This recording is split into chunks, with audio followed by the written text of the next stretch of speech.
Hello everyone, my name is Edgar Luce, and I want to quickly show you the new mobile app that we've been building for Liberty University. So let's get started with the screens and functionality. And here you see two phones. The one on the left represents the different user groups that need login, so students, alumni, faculty, staff, and on the right side, prospective students, Flames fans or CFAL attendees, parents, donors, etc. So once the app finishes loading, the first thing that will happen, and this will only happen the very first time they open the app, they will be asked what type of users they are. Say on the left, they tell us they're student, and then they'll be asked to sign in, or on the right, they say they're prospective students, and they need to hit continue. The user on the left will be asked to log in, put the username and password, and once they hit login, they'll see the main page. And then on the right, they won't be asked to log in, but they'll get to the same page. Now, if you notice, the content on the left will be different on the right, because on the left is catered to that specific user. So on the left, they said they were a current student. So the first thing they see here that comes up is this concept of cards. And I don't know if you guys have seen Google Now, but they have this concept of cards, and it's based on your search and information. It's personalized information that comes up, and it's unique every time you load the app, catered specifically to what we know about the user. So as you can see on the left, we have information about the next class, math, that starts in 19 minutes, and it's in the MOS, and then the class number and where they need to go, and then there's the bus schedules and get directions. And then right below, they can see that they have an assignment that it's due in 3 days. That information comes from Blackboard. And then if we keep using the app, it will show how many meal swipes they have left or how many they used. And then there's information, and they can go to the FlamesPass module and see the information, or whatever book it's needed, or whatever the announcements, games coming up, and checked out books. And then it could be academic information, it could be dining, it could be whatever information that we want, we will put here on this front screen. We do believe that this screen is the reason why people will continue to use this app, because every time they load it, it will have fresh, new information. So they will reopen the app and then they'll come back. This screen also means that users interested, for example, the only thing that I care is Blackboard. So I come here just to see what's my assignment due and things like that. But because I'm on this screen, now I get exposed to games. I get exposed to events that are happening at Liberty. I get exposed to announcements that I would have not seen unless it was all combined into this one app. So this is a way for us to capture all the information and put it in one single spot for the users to just quickly swipe it down and see all the information in regards to all the events and all the modules that we get added. As we add more modules, more cards will be shown on this screen. And then users on the right side over here, we also get the cards. They're not logged in, so we can't tell specifically who they are and cater specific information. But since they told us that they're part of a group, then we can show more generic information like the last Liberty Journal information, or the latest news that are coming up, or picture of the day, or the events that are coming up, or specific game that's about to happen, game results, media, social media, and things like that. So here on the left side, we also have the navigation menu where users can switch between the modules. You will notice that the left phone has different items, different modules available than the right ones. That's because they're logged in. So on the left side, they have access to Blackboard or degree completion, where on the right side, they don't have access to those modules because they're not logged in. I also wanted to show you how you can navigate to a module from the menu. So let's say we click on athletics here on the view all at the bottom to get to the athletics module. And on the right side here, if we go back to the home screen, and then there's a news article about Gil to appear on ESPN, we can also get to the same news article from the home screen, as well as navigating to the menu, going to the home page of the athletics, and then getting to that. So there's multiple ways to navigate, and then the home screen will help users to navigate straight up from the home screen to one of the modules, to a page inside of specific page inside of one of the modules. This specific presentation was built to show how we could incorporate the functionality that's in the Liberty Today app into this new app. So that's what we're focusing here, but we have a list of around 30 different modules that we already have screens for that we're building, and most of them are not in this presentation, but I just wanted to kind of show you a few of those screens, what they could look like inside of our app. So let's look at what the news module could look like.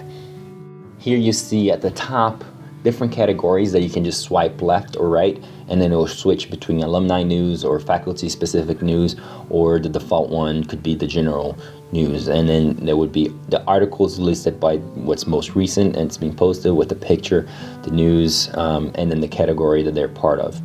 And then if you select one of those articles, you go to that specific article page or have a picture or video that could play in here. And then there's two specific buttons here in the middle right that represent favorite, which is one module that we're building as part of the framework. So any page can be saved as kind of bookmark that people can easily get back to it, or the little share button that would bring up the menu, the native menu on iOS or Android that lets you share that article on social media, on Twitter or their email, or save to reading later.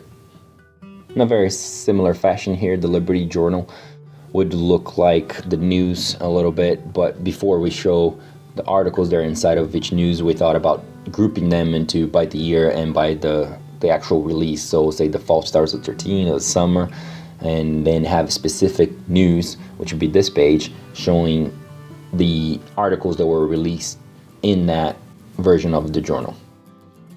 So next, let's show the athletics module. This module has a lot more pages than I'm going to show, but just for the sake of time, I'm going to show you just a few of them. But on this page, we start by highlighting the next upcoming game, much like the website does. There's a scroller here that kind of shows the latest scores, if it's happening now or if it ended, and then underneath it there's some news. There's a specific page for the teams where we can have the standings, the roster, the staff, and then facilities, and whatever else content can just be added underneath here on the side. We also have the schedule that would show all the upcoming games, but if you scroll down or up, then you see the results. And then we have a media page that shows galleries and videos associated with athletics. Next, I'll show you the media page. This is basically archived video that we have on our servers or on YouTube or whatever place that we have videos that we have recorded on the past. And we also have photos.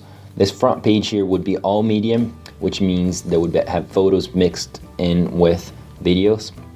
Up at the top, you can have categories. So for example, if we scroll to the left, then we'll have only convocation media, so photos and videos of convocation. And if we scroll to the right, then we have the About Liberty videos, which are more focused on enrollment and who we are and things like that. And now at the bottom, we can filter those to be specifically videos or photos of those categories. Here we're gonna take a look at the live media streaming. It's the same as the media, except only events here are live events. They're happening right now. So we can show on the first page here a highlight an event like the next football game, and then underneath it we would have the following upcoming live events that people can favorite, they can share, and then they can come back and watch the event. So if they click play, the player would start streaming that event right away. Up at the top again, they have different filters for convocation and other different categories that we might want, so athletic events and things like that.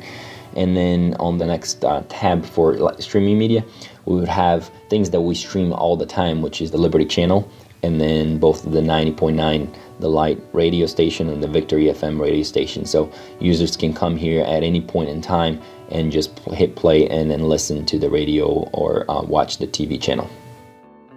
Next, we have an events module, basically pulling up from a system or multiple systems all the events that are happening at Liberty based on sorting it by date. So when you first load the app, it would show the events that are happening today, and then say it's a convocation, and there's some math help, and then there's open mic at the Tilly Center, and so on and so forth. Again, we have that same consistent filter for the different types of events. So at the top we have their recreation or athletics events, and this has at the bottom there, you can see there's two types of view for this list. One is a list view, or then there's a calendar view. Here you can see kind of a month view of the different dates, and the dates that are darker, that means that they have more events. So mostly on Fridays you have more events, or Saturdays you have more events than on some other days. And then if you click on one of those events, you'd see a events page. So here's a convocation, and there's some information about when convocation happens, what convocation is all about, and then the address, how to get there, and then a link to share for that event if that exists. And then up in the middle there, you can still favorite that page, or you can share that page on social media. So this concludes our presentation today. We do have a lot more modules being designed right now to cater to some different needs. We do believe that the framework that we have will allow us to expand and to grow and to meet the different needs of our departments. We also believe that this app, especially with that home screen with the cards, this will be the best university app in the market. From what we've seen, every other university uses something that's kind of out of the box and they just kind of load with their information. This app would be very unique. I'm very excited to be part of this plan. I hope you are too, and that you can join us and help us finish building this app.